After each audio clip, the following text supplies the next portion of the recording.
जहां एक तरफ देश विदेश में हमारे देश की मजबूत आर्थिक स्थिति की चर्चा हो रही है, वहीं हमारे देश के रिजर्व बैंक ऑफ इंडिया के पूर्व गवर्नर रघुराम राजन ने एक बड़ा बयान दिया है।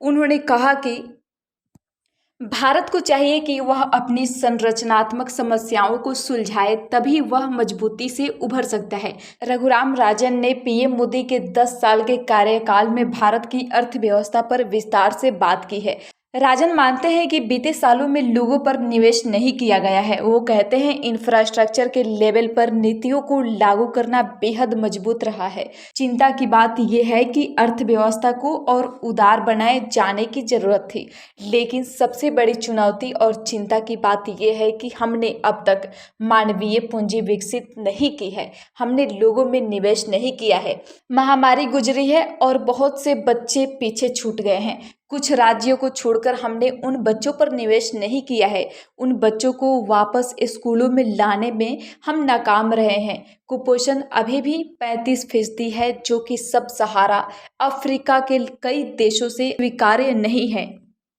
लेकिन लोग ये मानते हैं कि आर्थिक विकास के लिहाज से ये दशक अब तक का सबसे बेहद दशक रहा है। सरकार इसे इसी तरह से पेश कर रही है। रघुराम राजन इस मुद्दे पर कहते हैं कि आंकड़े इसकी तस्दीक नहीं करते हैं।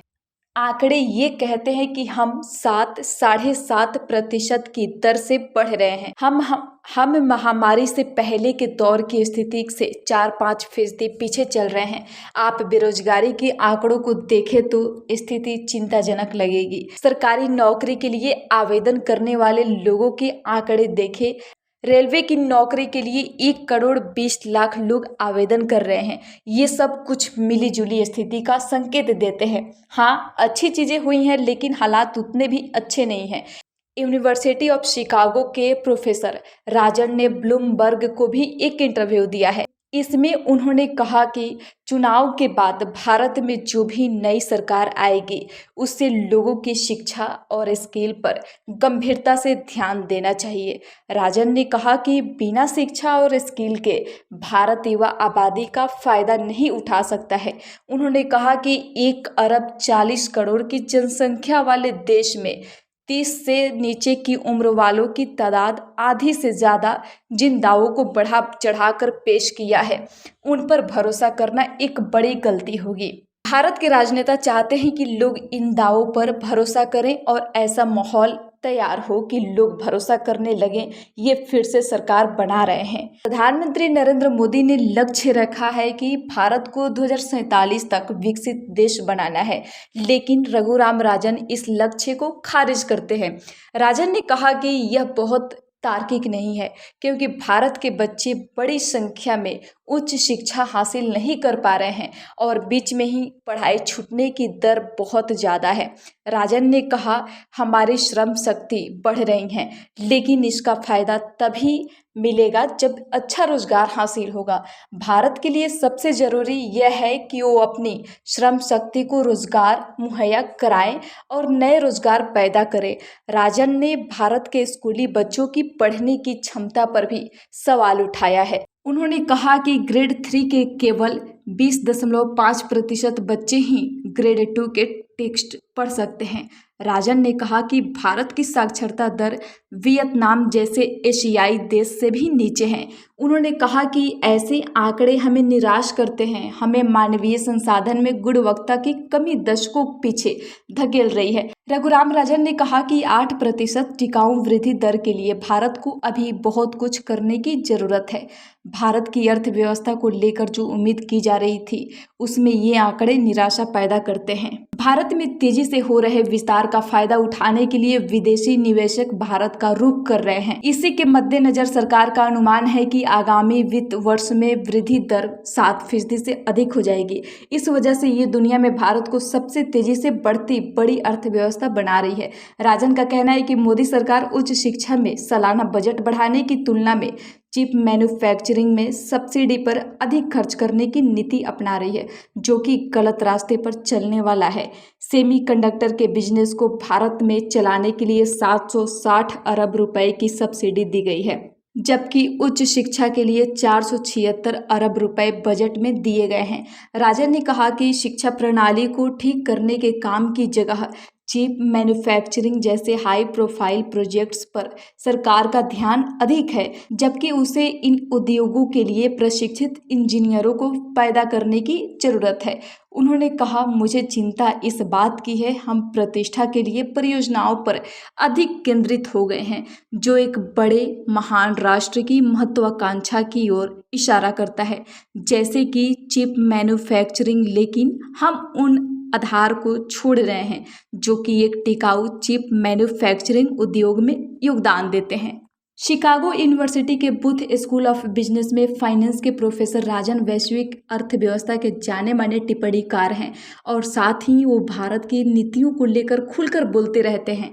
साल 2016 में भारतीय रिजर्व बैंक के गवर्नर के रूप में उनका कार्यकाल समाप्त हो गया था, जिसके बाद वो अध्यापन क्षेत्र में वापस चले गए थे। हाल ही में उनकी राइमेजिनिंग इंडियाज इकोनॉमिक फ्यूचर नामक किताब आई है, जिसमें वो सह लेखक हैं। उन्होंने भारत के विकास को लेकर अपने नजरिए को लिंक्डइन पर वीडियो के जरिए शेयर भी किया है। शिक्षा बेहतर करने के अलावा राजन ने प्रशासन के लिए कई नीतियों को प्राथमिकता शिक्षा बेहतर करने के अलावा राजन ने प्रशासन के लिए कई नीतियों को प्राथमिकता देने को कहा है, जिनमें असमानता कम करने और श्रम आधारित उत्पादन को बढ़ाने की सलाह है। उन्होंने ये भी कहा कि भारत का गवर्निंग सिस्टम बहुत सेंट्रलाइज्ड है और राज्यों को नियंत्रण देने से विकास को बेहतर करने में मदद मिलेगी। राजन ने कहा कि हमें व्यवहारिक दृष्टिकोण की जरूरत है। चीन के पूर्व नेता डेंग जियाओपिंग के वक्तव्य का हवाला देते हुए राजन ने कहा कि अगर भारत चीन से कुछ सीखता है तो वो ये होना चाहिए कि इससे फर्क नहीं पड़ता है कि बिल्ली काली है या सफ़ेद, फर्क इससे पड़ता है कि वो चूहा पकड़ती है या नहीं। जियाओपिंग को ही चीन के आर्थिक कायाकल्प का अगुआ माना जाता है।